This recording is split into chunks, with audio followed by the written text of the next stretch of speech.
planned it as a victory lap, a midnight detour on our way from Kansas City to the hills.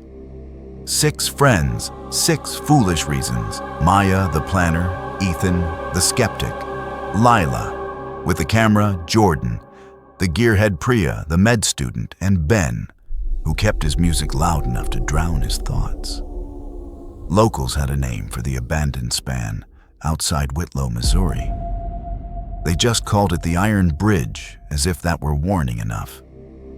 The gravel road narrowed until the cornfields pressed in like shoulders. Mist lifted off the ditches in bands.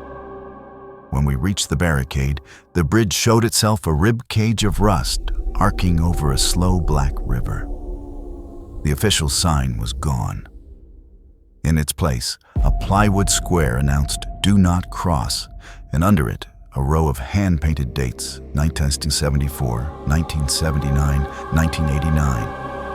Priya remembered why. There was a collapse, she said. A bus, some cars. Not everyone came back. From the water rose a steady slosh, a breathing noise that seemed to count us. Somewhere in the truss metal moaned with a patient arthritic ache. And from the far end, where the bridge fed into weeds, came the crisp tick of footsteps on steel. Coyotes, Ethan offered, already unconvinced. Lila raised the camera anyway. We slid around the barricade. Jordan tapped the first plate with a hiking pole. It held. The deck was a patchwork, corrugated, in places splinted with pallets in others. We moved the way tourists pretend to be explorers. Maya glanced back at us. "Go slow. If anything feels wrong, we turn." Her voice meant to be firm. The fog stole its edges. Behind us, the van's engine ticked as it cooled a tiny, stubborn heartbeat. Beneath our boots, the grate hummed with each step, as if the bridge were trying to remember weight. At mid-span, the river opened beneath a seam, glossy as an eye. Lila narrated out of habit. "Locals say you can hear." She stopped when the sound arrived. Footsteps measured in hollow clank. Clank, clank, spaced like a clock learning to walk. Between them, a thin, whistling intake, the suggestion of lungs that did not want the job. "Hello," Maya called. "We're just crossing." The guardrails shivered, chick, chick, chick, as though teeth pressed against a tin cup. A single shoe sat near the far portal canvas, swollen with water laces, stiff. Jordan prodded it with the pole. It rocked and settled like a stunned fish. Ben removed one earbud. "We shouldn't be here," he said, voice flat, with the courage of a truth no one wants. 2 minutes, Maya bargained with herself more than with us. Then we go. The fog bunched into a figure. Not dramatic, no lantern, no hat brim, just a darker density that ate the light. It stood at the far threshold. We all saw it. We did not all admit it. Sir Maya tried. "Do you need help?" A bright, ringing footfall answered sharp enough to set our molars singing. Another step followed a slightly different pitch, like metal remembering a different weight. "Someone's messing with us," Jordan said, tightening his grip on the pole. Priya whispered, "Then why no breath in the air? It's cold." 2 more steps. Then the shape thinned back into fog. The shoe tipped as if nudged. No footprints, no wind. Under the deck, the river gurgled, glub, glub, a throat trying to clear itself. "Okay," Maya said. "We're done. Back up." Slow. Backing on a bridge feels like lying to gravity. We turned. The fog pressed at our cheeks like damp linen. My hand found the rail. It felt colder than the air a strip of winter welded to the night. Halfway back, the air changed. It grew dense and mineral, as though the whole span had slid forward by inches and locked into place. Lila stumbled. "Sorry," she said, but to whom? All along, the truss bolts pinged plink, plink, plink like scant rain in a tin roof. A cable thrummed a low note that traveled through the bones of the bridge and into ours. Ben yanked out his other earbud. "Who's behind us?" Footsteps accelerated, clank, clank, clank, then a skid, then a skittering scatter like coins across a grate. No one wanted to look. The barricade lamps glowed weak behind the fog. The van was a toy in a snow globe. I thought about coffee and dumb safe highways and the warm boredom of driving. Something brushed my backpack light like a breath through canvas. I spun. Nothing stood where the feeling pointed. Only fog, only night. The rail rattled chick-chick, tiny shakes running away from my hand. Maya lifted 3 fingers. On 3 we go. She dropped them and we ran. The bridge did not like running. Each panel answered with a private creak, a litany of old pain. Jordan kept the pole tight to his chest. Priya mumbled something that could have been a prayer or a diagnosis. Ben had stopped pretending to be calm. The chase matched us, clang, clang, clang, then pulled even, then surged ahead, a bright, laughing strike of metal on metal without any breath attached. We flung ourselves over the barricade and into the van's slamming doors without bothering to count if everyone made it. Maya twisted the key. The engine hesitated, coughed, and caught. The bridge exhaled a long, shuddering groan that rolled through the chassis and turned our spines to tuning forks. Threaded inside that groan were footsteps pacing the midspan, back and forth, counting, choosing, practicing the names they might steal. We didn't speak for a mile. The fog kept pace outside the windows, milky and stubborn, as if the river had followed the road. Ethan said, "We imagined it." No one agreed. Past the last cornfield, Maya braked and looked back. Across the water, faint with distance, came one more hollow tread clank, and then another clank, as if a patient thing were resuming a habit. We stared at the dark. The map on Lila's phone offered a longer route, and we took it. Together. The night didn't end when we drove away. Not for any of us. At the motel in Fulton, the 6 of us sat around 2 pushed-together beds, junk food untouched, TV on mute. No one admitted the obvious, that we all heard the same thing. Those footsteps, that clank, that heavy, lonely rhythm that had followed us off the bridge. We could just forget it, Ethan said, rubbing his temples. Pretend it was stress, bad acoustics, group hysteria.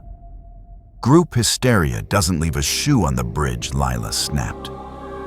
She replayed her footage, but the screen showed only gray swirls of fog static and the occasional flare from her flashlight. The sound had bled through, though louder than in memory. Metallic, hollow, clank, clank, clank. Jordan leaned forward. We go back. I want to prove it's nothing but air currents and creaky iron. We document the whole thing. No Maya cut in. We swore we'd turn back if it felt wrong. And it felt wrong. Priya hugged her knees. I can't stop thinking. If people really died there, maybe it's not just creaks. Maybe they want us to know what it felt like. Ben, quiet until then, pulled his earbuds out completely.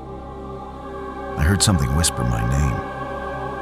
I'm not going back. His voice cracked, honest in its fear. But the debate kept circling like moths, battering a single bulb. Curiosity gnawed deeper than dread. By 2 a.m, the decision was made. 3 would return. Maya, Jordan, and Lila. Ethan, Priya, and Ben would wait in the van by the barricade, ready to bolt if things got ugly. The road back felt shorter, though the fog lay thicker. The river smell clung to the air, metallic and swampy. The van idled behind the barricade. The 3 of us, Maya with her flashlight, Jordan with his pole, Leela with her camera, stepped onto the bridge once more. Immediately, the bridge answered a groan low and strained like lungs dragging through wet cloth. The first step landed with a hollow ping, and the sound carried echoing into the fog. Jordan laughed nervously. See, just physics. But the bridge seemed to mimic us, clank for clank, step for step, delayed by half a beat, as though something rehearsed behind us. At mid-span, Maya aimed her light downward. The water swirled slow, blacker than before. No wind, she muttered. Yet the ripples circled inward toward nothing. From below, the water gurgled blub, blub, thick as mud being stirred. Something wet slapped against the underside of the deck, thud, thud, as though a swimmer pushed off the beams. Tell me you heard that, Lila whispered, camera trembling? Metal twanged overhead, tinger, as if an invisible cable were plucked by a giant finger. Jordan set the pole down hard. Enough. Hello, who's there? His shout rang down the trusses, sharp metallic. It came back wrong, his own voice stretched thin, followed by the click-click of unseen shoes trailing the words. Maya grabbed his arm. Stop provoking. Then the air chilled, a quicksilver drop that bit our throats. Our breath smoked. Behind us, clank, clank, clank. Louder now, closer. The measured steps of something that didn't care how obvious it sounded. We spun. Fog. Nothing but fog. But the shoe we'd seen earlier was gone. In its place lay two shoes neatly side by side, dripping. Back at the barricade, Ethan leaned out the van window. They're taking too long. Priya shook her head. Give them 5 more minutes.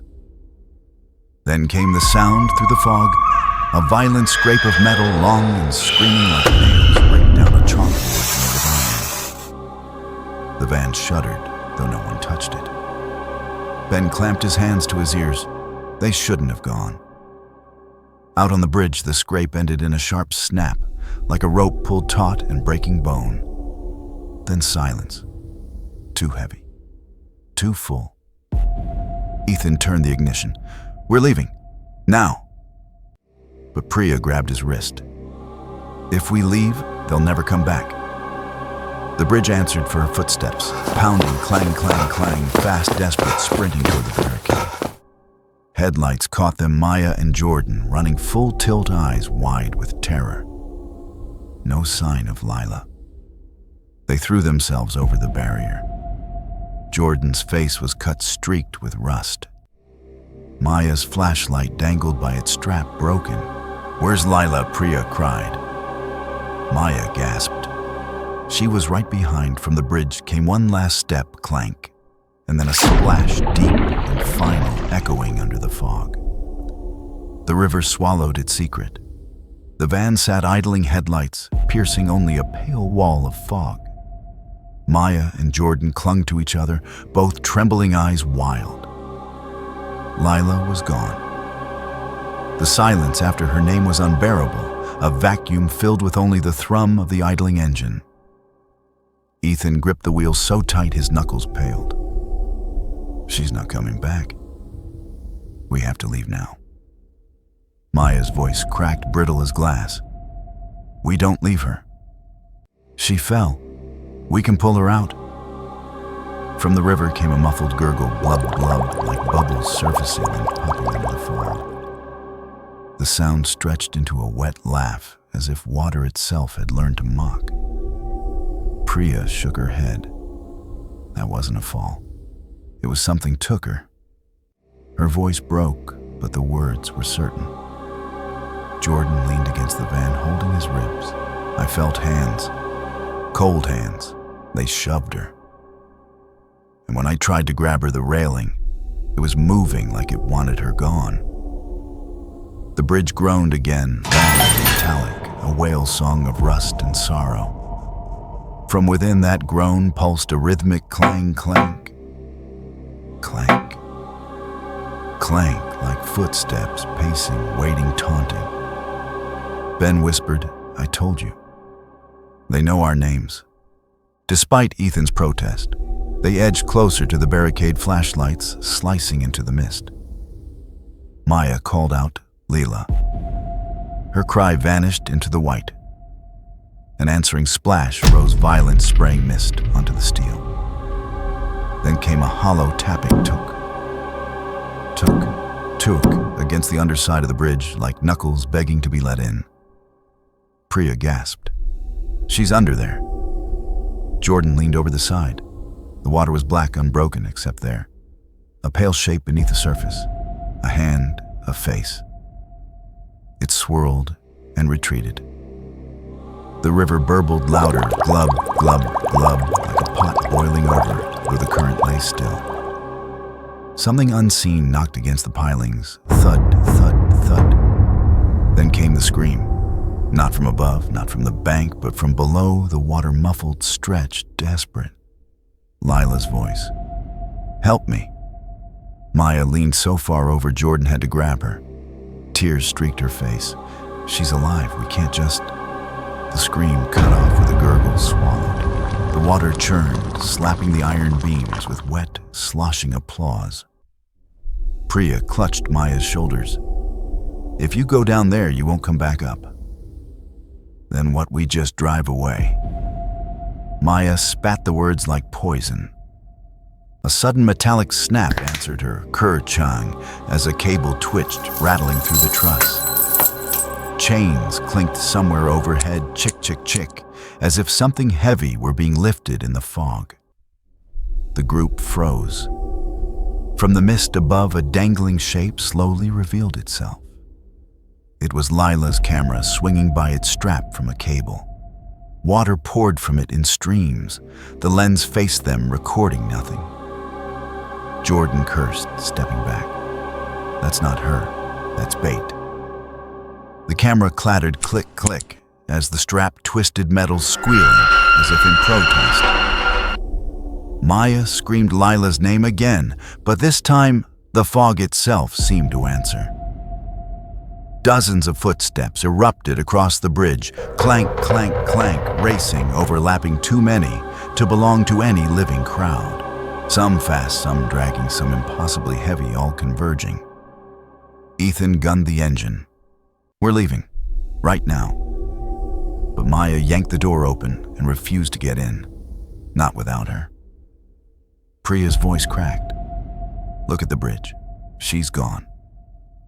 The footsteps slowed one by one, fading into a single, echoing tread. Clank, clank, clank that seemed to follow no direction, circling them in fog. The group had split without realizing it. Ethan and Ben inside the van, begging the others to get in. Maya and Jordan rooted at the barricade, Priya torn between them. Then the river roared, splash, churn, slap, like 100 bodies surfacing at once. The air filled with the metallic whine of bending iron screes so sharp it made their teeth ache. Out of the fog, something moved on the bridge. Not a figure this time, but a shifting void blacker than black, dragging with it the sound of chains and drowned voices whispering together. Priya screamed. Get in the van, they ran. Maya fought until Jordan half carried her. Doors slammed. Ethan floored it. The van lurched forward, gravel spitting behind. But as they pulled away, Maya pressed her face to the window. Over the roar of the engine came the faintest sound of Lila's laugh. But it was wrong. Wet bubbling stretched thin, carried on the mist like a cruel memory. Maya sobbed, pounding the glass. She's still there. The fog swallowed the bridge, the river, the dangling camera. But the footsteps did not fade. Even on the road echoing across steel that wasn't there came the rhythm, clank, clank, clank, chasing them down the highway, promising it wasn't finished.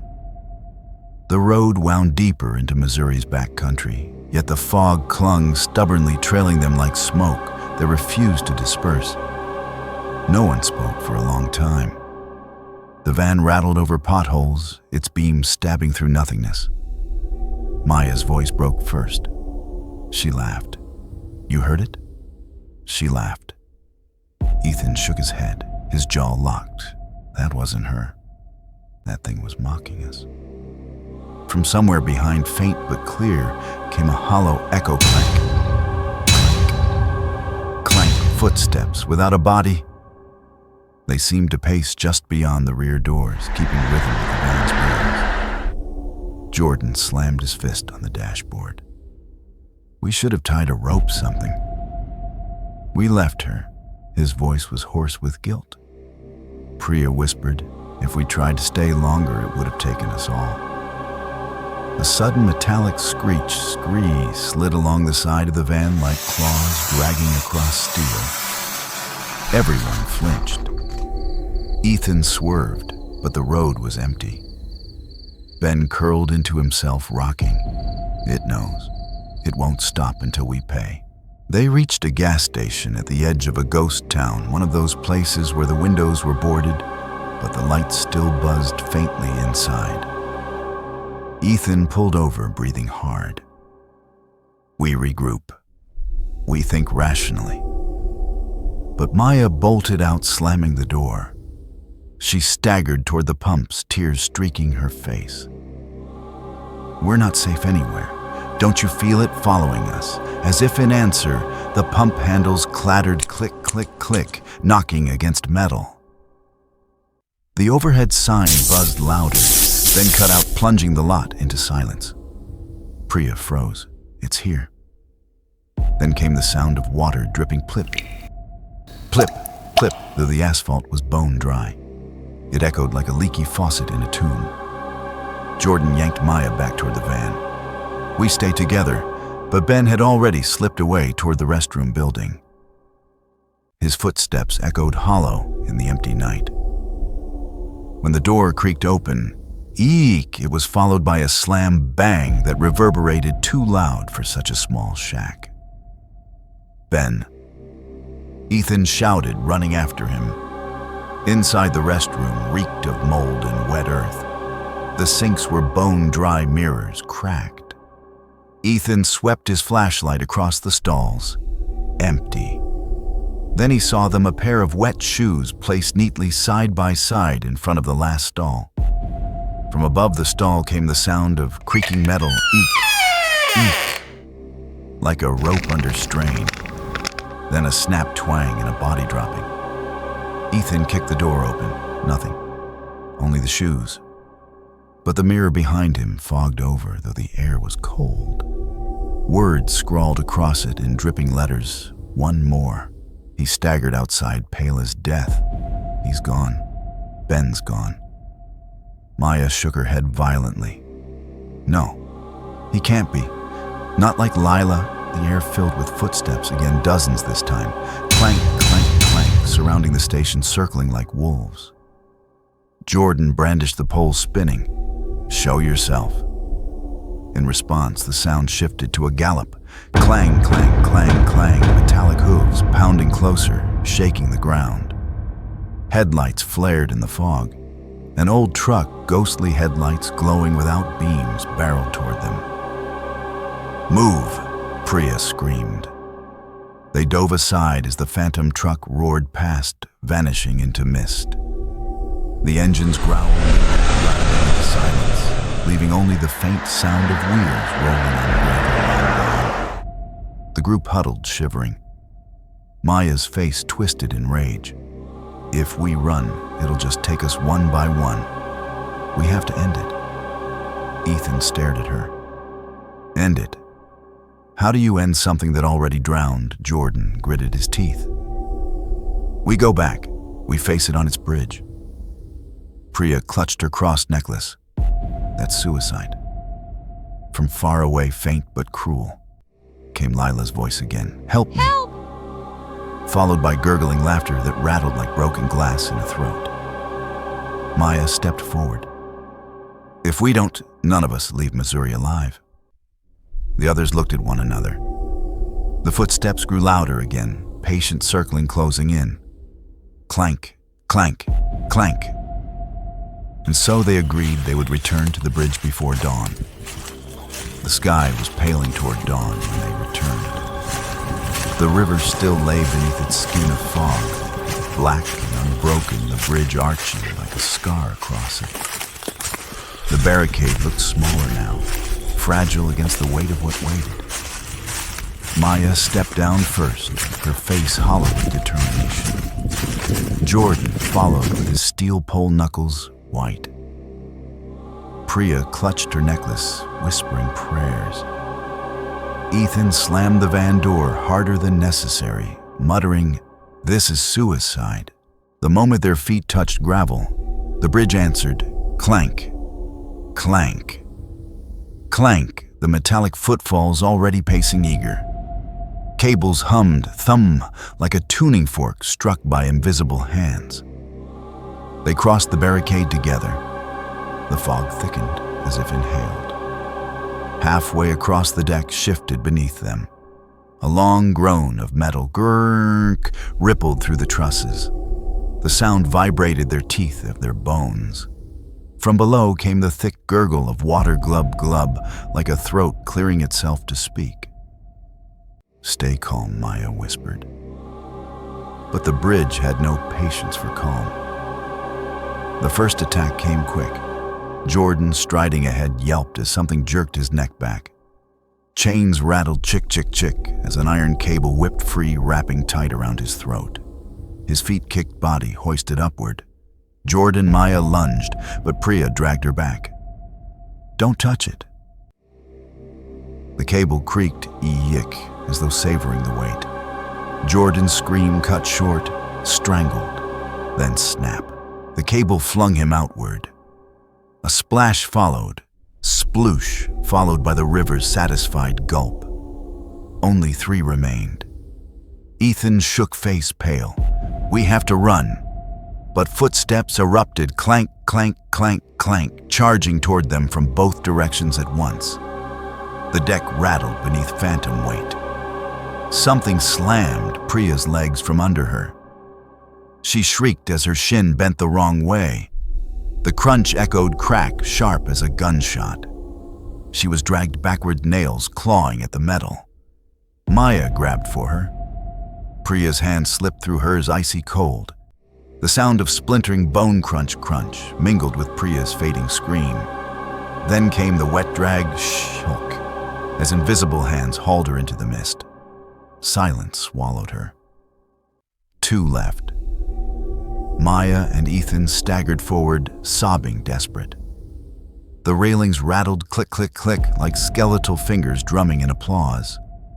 Ahead, headlights bloomed in the fog. A phantom bus windows full of pale faces barreled across the span. "Move!" Maya shoved Ethan aside. The bus roared past, vanishing into smoke. The screech of phantom brakes, scree, sang through their skulls before cutting off. When Ethan scrambled to his feet, the bridge struck again. The deck vibrated with wheels, thump, thump, thump, rolling fast. A phantom wagon hurtled from nowhere, wheels glowing red. It slammed into him. His body folded under the invisible axle. The crunch of bones snapping, the wet squelch of flesh tearing filled the fog. Then silence. Maya was alone. She stumbled to the center of the bridge, sobbing, chest heaving. "Take me then, stop hiding," the fog thickened. Footsteps closed in, clank, clank, clank from every side. Dozens, hundreds, the bridge alive with tread. A shadow loomed before her. Not one figure, but many fused faces, drowned mouths open, eyes blank. Their chorus spoke without lips, one more. Maya closed her eyes. But when she opened them again, she was standing at the far end of the bridge. Alone, shoes wet, heart pounding. The sun was rising, painting the fog with bruised gold. No sign of her friends, no bodies, only silence. Then faint and hollow, the sound returned. Clank, clank, clank. The bridge was empty, yet footsteps still paced endless, claiming what they always claimed.